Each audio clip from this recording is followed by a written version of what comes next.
On our return trip from Bluebell, we used the London Underground. It was interesting. It's a lot darker than I was expecting it to be. Something I find interesting is that the trains here aren't third rail, they're fourth rail. The rail in the middle is your return, the rail on the outside is the power supply, and the two running rails are just running rails. The tube system recently acquired new cars for their Circle line. I believe these are S stock, something like that. Here we are traveling on the Circle line.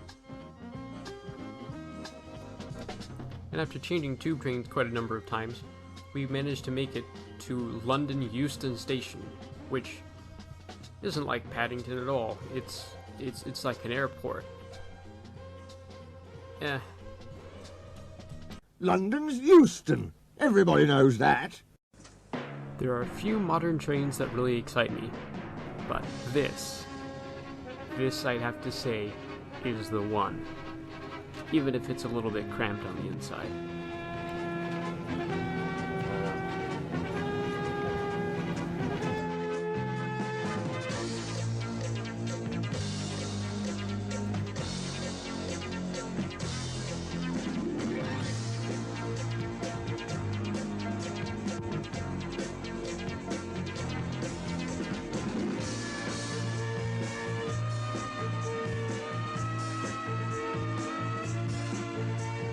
The entire body of this train tilts up to 9 degrees in a corner. You feel nothing on the inside though. Just when you're not thinking about it, it happens. So we can kind of see from the other window that we're tilted just a little bit. Because we can see the top of that other train. That being said though, if you're like me and you're pressing your face right up against the glass and you're looking straight down, it is a little bit sickening sometimes. Ooh. Ooh. Now, the Pendolino has some very interesting origins to it. The concept of the tilting train, which the Pendolino employs, active hydraulic tilting, came from a British prototype train called the Advanced Passenger Train, or APT.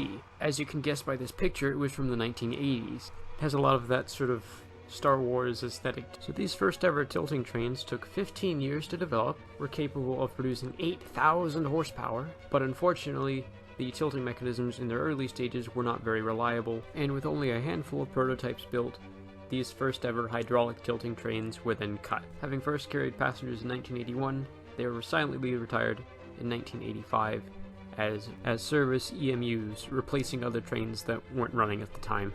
But some of the best stories in life are tragedies, and I think that's kind of the case with the APT. It asks a question of what could have been. APT's teething issues were never really solved because of a lack of budget, because the average public wasn't happy with so much money going towards a public transit system.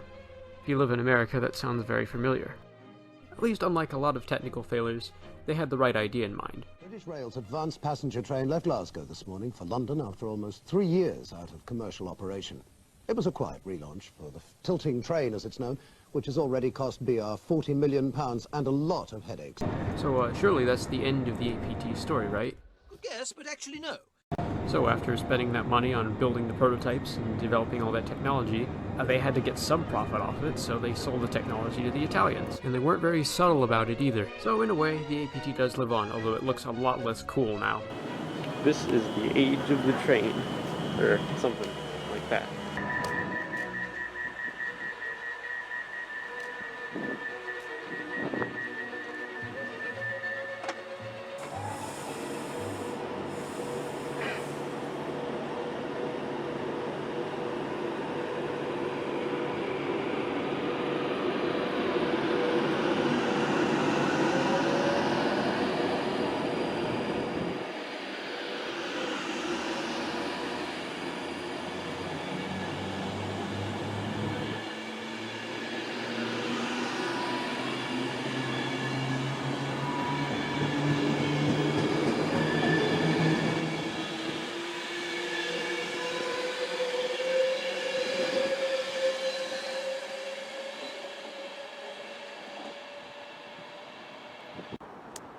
Oh well, that's not Wales. Okay, so after locating something to eat, we went to Wales for real this time.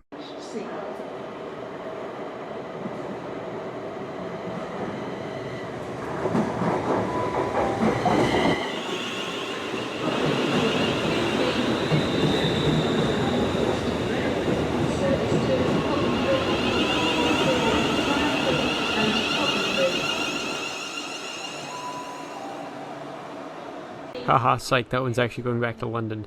I just thought it made a funny noise.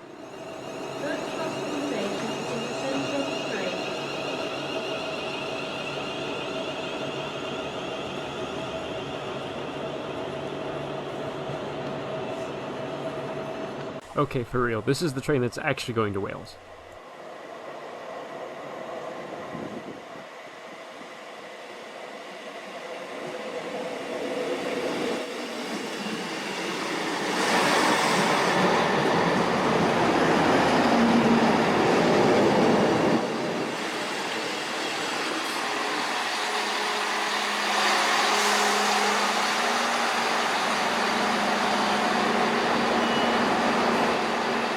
Can't tell, I think this one's a diesel.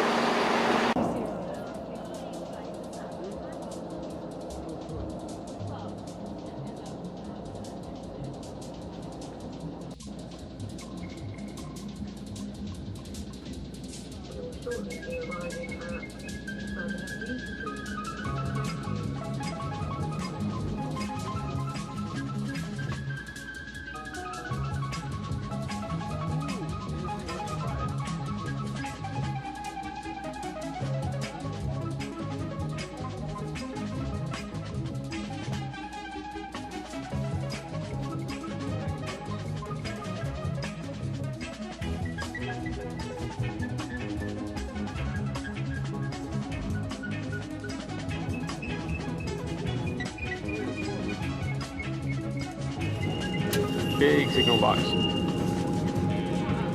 That is a unitary signal box. Ooh. And more old signals.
There we are, Wales.